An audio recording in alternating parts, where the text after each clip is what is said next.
For the last few years, I've had this sense that everything I learned as a kid about how America's government works is completely wrong. But I had no idea how bad things actually were until I saw this one graph. Researchers at Princeton University looked at more than 20 years worth of data to answer a pretty simple question. Does the government represent the people? Now, this is what they found. This axis here represents public support for any given idea. On the left, at 0%, are ideas that not a single American wants. On the right, at 100%, are ideas that everyone supports. This axis represents the likelihood of Congress passing a law that reflects any of these ideas, from a 0 to a 100% chance. On this graph, an ideal republic would look like this. If 50% of the public supports an idea, there's a 50% chance of it becoming law. If 80% of us support something, there's an 80% chance. You get the idea. Now, most Americans would probably agree that, with a few exceptions, we should be as close to this ideal as possible. Unfortunately, the way America actually works doesn't even come close. Take an idea that nobody supports, literally nobody, and it has about a 30% chance of becoming federal law. Now, take an incredibly popular idea, the most popular idea this country has ever seen, and there's also about a 30% chance of it becoming law. This means that the number of American voters for or against any idea has no impact on the likelihood that Congress will make it law. Put another way, and I'm just going to quote the Princeton study directly here, the preferences of the average American appear to have only a minuscule, near zero, statistically non-significant impact upon public policy.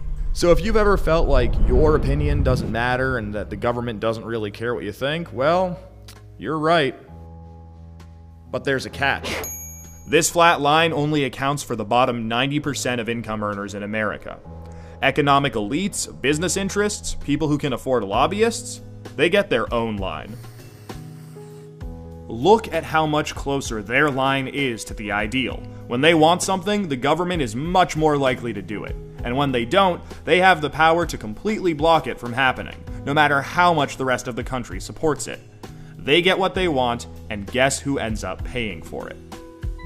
We pay for it with the most expensive healthcare in the world. We pay for it with a tax code that's a complete mess. We pay for it with internet that's slower and more expensive, with wasteful spending, a floundering education system, a catastrophic drug war, and 1 in 5 American children born into poverty. Almost every major issue we face as a nation can be traced back to this graph. How does this happen? Well, just follow the money. Right now, it's perfectly legal to buy political influence in America. Here's how it works.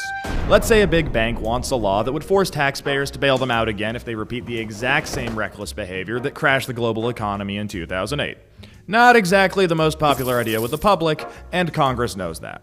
That should be the end of it. But that's where the money comes in. It's perfectly legal for our bank to hire a team of lobbyists, whose entire job is to make sure that the government gives the bank what it wants. Then, those lobbyists can track down members of Congress who regulate banks and help raise a ton of money for their re-election campaigns. It's perfectly legal for those lobbyists to offer those same politicians million-dollar jobs at their lobbying firm. Then, those lobbyists can literally write the language of this new bailout law themselves and hand it off to the politician they just buttered up with campaign money and lucrative job offers. And it's perfectly legal for those politicians to take the lobbyist-written language and sneak it through Congress at the last second. So now you've got a law that greatly benefits the banks, and the whole process can start over. This is how a bill becomes a law. A special interest hires some lobbyists, those lobbyists collect campaign contributions, offer jobs, and then write the laws that Congress then passes to help those same special interests. This happens every day on every single issue with politicians of both parties. In the last 5 years alone, the 200 most politically active companies in the United States spent $5.8 billion influencing your government. Those same companies got $4.4 trillion in taxpayer support. And that's trillion, with a T.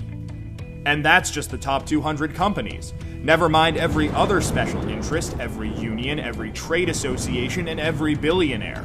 Every single one of them can use their money to buy political influence. You know, there's this idea out there that this only became a problem after the Supreme Court's Citizens United decision in 2010. But the data goes back almost 40 years, and the results are clear. Corruption is legal in America. And as long as it is, anyone who can spend money to buy political influence will. The solution here isn't rocket science. Make corruption illegal. We already know Congress won't do it. I mean, one look at this chart will tell you that. What we need is a plan that lets us go around Congress and do what the American people do best. Fix this mess ourselves.